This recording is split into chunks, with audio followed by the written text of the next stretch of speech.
این هفته خبر تو خبر داره براتون از امام جمعه های پریشون حال عظما که مدام روزه شکست و بدبختی میخونن.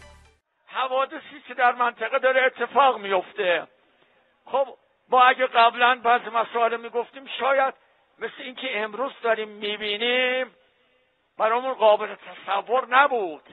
سوریه از دست رفت، ببینید با سوریه چه کردن، چه میکنن.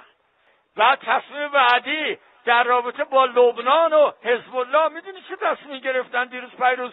دولت لبنان تصمیم گرفت که حزب الله سلاح نداشته باشه خالص. آمریکا دستور داده. اینجاست که کارشناسای تیویریش هم تغییر فاز میدن و اینجوری حرف میزنن. حالا این آقای ترامپ عزیز وارد این موضوع شده، قدری برای ما هم جالبه، هم قدری میتونیم بگیم که بودار هست، خطرناک هست. عظما توی این اوضاع آشفته پاسدار لاریجانی رو نماینده خودش توی شورای عالی امنیت رژیم کرد، اونم بعد از 2 بار رد صلاحیت شدن توسط شورای نگهبان. حضرت آیت الله خامنه ای در حکمی آقای دکتر علی لاریجانی را به عنوان نماینده رهبری در شورای عالی امنیت ملی منصوب کردند. اینطور که پیداست رابطه لاریجانی با عظما یه چیزی تو مایه دستمال کاغذیه، یعنی همه جوره آویزون. عظما میخواد با این نمایش‌ها وضعیت به هم ریخته نظامش رو جمع و جور کنه، اما به جایی نمیرسه. اول اجتماع شما را تبدیل به تفرقه می کند و در مرحله دوم اختلاف و تفرقه شما را تبدیل به فتنه، درگیری و اغتشاشات می کند. فتنه درگیری است، اغتشاش، رو در روی همدیگر ایستادن، بدگویی همدیگر کردن است، دست روی همدیگر بلند کردن است. حالا حتی اعضای استبل ولایت هم از ترسشون جرأت نمی‌کنن تو انظار عمومی ظاهر بشن. من به شهر خودم نمیتونم برم، من پیش مردم نمیتونم برم، هم از کشاورزا شرمنده ایم، هم از مردم شهرمون، هم آب روستایی قطع میشه، هم آب شهر. آیا این عدالت هست؟ نه، ما منتظر عدالت هستیم. این هم یک نمونه از عدالت ولایی از زبون کارشناسای حکومتی. ما انقلاب کردیم که علم حاکم باشه، عقلانیت حاکم باشه، نه این تندروهای رانتخوار. شما بیاید من آدرس خونه هاشون رو به شما نشون بدم. همه از طریق رانت یه طبقه جدیدی در جمهوری اسلامی وجود اومده. خونه اینا در فرمانیه است، در زعفرانیه است، خونه های بالای 200 میلیارد تومانی دارن اکثرشون. یکی از آخرین نمونه های این بخورا قضیه آخوند صدیقی بود که عظما از ترسش مجبور شد آش استعفا براش بپزه. حضرت آیت الله خامنه ای ضمن تشکر از جناب آقای صدیقی برای اقامه نماز جمعه تهران در 17 سال گذشته و ایراد خطبه‌های مفید و مؤثر در دفاع از نظام اسلامی و بیان توصیه‌های معنوی و اخلاقی در خطبه‌ها با درخواست وی موافقت کردند. آخوند صدیقی هم که تا دیروز قربون صدقه اقصا نقاط نظام ولایت میرفت 24 ساعت نشده ژست اپوزیسیون به خودش گرفت. من پیشنهادم به مسئولین یکی این که گوش شنوا داشته باشن، اعتراضها را حمله بر عناد و دشمنی نکنن، حمله بر دلسوزی بکنن و این مشکلاتی که وجود داره در مقام رفعش برمیان. نسبت به گذشتم صادقانه بیان عذرخواهی کنن. چی میشه مگه مسئولی بیاد بگه ما کوتاهی کردیم؟ از یه طرفی در برابر این بیکاری، این فشار اقتصادی، این گرانی مهار گسیخته حدی نداره که آدم صبح میکنه میگن فلان جنس اینقدر گران شده، دلار اینقدر گران شده. اینا رو دیگه باید خود حکومت کنترل بکنه. هیچ نظارتی بر اینها نیست. گاهی هم منشأ حکومتی داره، دلار رو اینا میدن و بعضی از اقلام و چیز اینا ارتباط مستقیم با خود حکومت داره. حالا که تا اینجا اومدیم یه یادی هم بکنیم از این خالی بندی سنگین آخوند صدیقی که جون میده برای خبر تو خبر. غزال گفته بود که آیت الله جاودان به ما پیام داده که حواستون باشه از آقای مصباح یک کرامتی دیدید به ما بگید. عجب. گفت این پیام رو ما وقتی دریافت کردیم، وقتی من غسل میدادم چه آرزو کردم ای کاش آقای مصباح از ما هم شفاعت بکنن. گفت تا این آرزو آمد دیدم چشماشون رو باز کرد. عجب. بله. یه نگاه مهربانانه کرد دور چشمش بس. از اولیا. حالا اگه سوالتون شده که این روزا زرشکیان کجاست و چه میکنه، این استندآپ کمدی رو ببینید. در حد خودش عبور کنیم. ما کشورمون و ایرانمون تو این تجاوز 12 روزه نشون داد که همه اون آدمایی که ما تصور میکنیم ایران ما رو و ملت، حتی رهبری رو، برای من غیر قابل تصور بود. تو خیابون آدمایی رو میدیدم به اصطلاح پلاکارد به دست گرفته بودن و میگفتن جانم فدای رهبر، که ما برخورد خیلی بدی با اینا میکردیم. یعنی یه دختر کاملا بی‌حجابی که ما مثلا قبولش ممکنه نداشته باشیم واسطه بود و دفاع میکرد و پشت رهبری ایستاده بود و از ایران و از تمامیت و از فرهنگ دفاع میکرد.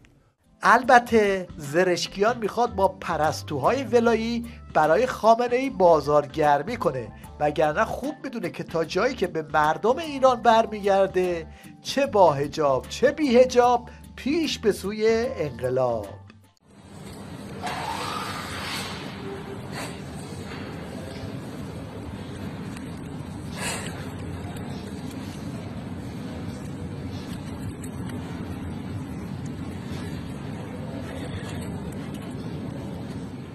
خلاصه ای که دلقک بازی های زرشکیان ادامه داره و کرباس وفاقش هم روز به روز پاره تر میشه. میگه شما بارها نمیگویید این گوی و این میدان هر کی بلده بیاد ما بدیم دستش. خب بدید دست ما. البته این حرف شما همونقدر خنده داره که من بگم شما بیا پایین 3 ماه من برم جای شما بشینم. این هم راه حل یکی از کارگزارای حکومتی در رابطه با برق که میگه قول میدیم به صورت عادلانه برق همه رو قطع کنیم. خب به بعضی از قسمت‌های شهرستان شاید مردم و عزیزان سوال براشون پیش بیاد که چرا قطع نمیشن، خاموش نمیشن. ما چون تقریبا میشه گفت 1-2 ساله با این حجم خاموشی و این معتراضی مواجه هستیم، هنوز فرصت برای تفکیک بین بعضی از نقاط حساس با به هر حال مسکونی ها نتونستیم ایجاد کنیم و مسلما انشاءالله تو فکر هستیم بعد از گذشت پیک امسال این مشکل حل بشه و عادلانه مردم تو سطح شهرستان برقشون قطع شه. خبر تو خبر. مشنگستان این هفته رو با جملاتی از خمینی ملعون شروع میکنیم که خودش هم نمیفهمید چی میگه. زبانهای مختلف یه مطلب است اما زبانها مختلف است درش. امامشون که این باشه تکلیف جوجه های مثل این عراقچی روشنه. ببینید درباره هوش مصنوعی چی میگه. و اونجا غیر از هوش ذاتی و هوش سرشار ایرانیان حاضر در اون مذاکرات از هوش مصنوعی استفاده کنید؟ نه هنوز که برخورد نکردیم، ولی همون هوش معمولی خود ما هم کم از اون هوش مصنوعی نداره. ماشاءالله. یه نمونه دیگه پرت و پلاهای این کارگزار مشنگ رژیم درباره آمار و ارقام شرکت کننده های نمایش رژیم در اربعینه. این نشده ثبت نامه داره انجام میشه. من مطمئنم که امروز آخرین آمار رو الان خدمت شما عرض کردم 528 2,854,000 نفر شدن. 2,800 2 میلیون 800 خورده شدن تا به حالا فکر کنم از 9 میلیون به حد 3 میلیون نفرم رسید، 30 میلیون نفرم رسیدن. آماری دارید که چند نفر کودک، زن، مرد و یا سالمند هستن؟ آمار به اون صورت نشون نمیده، ولی تا به امروز 40% زن بودن، 90% مرد ثبت نام کردن. آمار دقیقی باشه چند نفر زن کودک بودن، چند نفر نوجوان. بله آقای باقری. بعد که این کلیپ سوژه جوکای فضای مجازی شد، طرف به دست و پا افتاد و اومد قضیه رو ماسمالی کنه، اما بدتر شد. من همینجا خدمت شما هستم، یه عذرخواهی میکنم. دیشب با توجه به مسیر راه هم با وسیله نقلیه نداشتیم، با موتور تا اینجا رسیدیم. یه آماری اشتباه گفتم، 28 میلیون خورده ثبت نام کرده بودن. با توجه به این گرما و این جنگ 12 روزه سال گذشته همین مقدار بوده، شاید این سال داره سبقت میگیره. حالا پیش شما هستم به 31 میلیون هم رسیده کل کشور، کل استان گیلان. استان گیلان 31 میلیون. بله 31 میلیون هم رسیده امروز. آمار ما امروز رسیده به 31 میلیون رسیده. 30,000 ببخشید 31,000 رسیده. پارسال دیشب گفته بودم 2 میلیون 800، نه 31,000 هم رسیده. این در شرایطیه که خود بسیجی‌ها هم میدونن که این دیگه آخرین دست و پا زدن‌هاشونه. تویی که میگی امسال نشد سال بعد میرم، وضعیت منطقه مشخص نیست، شاید آخرین اربعین و آخرین کربلامون باشه که داریم تو امنیت کامل میریم. از سال بعد کسی خبر نداره. صداقت کامل خدمتتون عرض میکنم که ما تور نداریم برای اربعین. شخصی تشریف ببرید یا حتی با کاروانای دیگه تشریف ببرید، شاید آخرین اربعین باشه و مثل سوریه از دست دادیم قضیه رو. انشالله که ما رو هم دعا کنید، علیارتون باشه. یا ببینید تیویریش چقدر مفتضح شده که حتی آخونده هم اینطوری بهش متلک میندازن. تو صدا و سیما میرم میبینم یک شیخ دیگه داره میاد بیرون. بابا چقدر شیخ نشون میدی؟ خدا رئیس صدا و سیما گفتم اینقدر شما شیخ نشون میدین.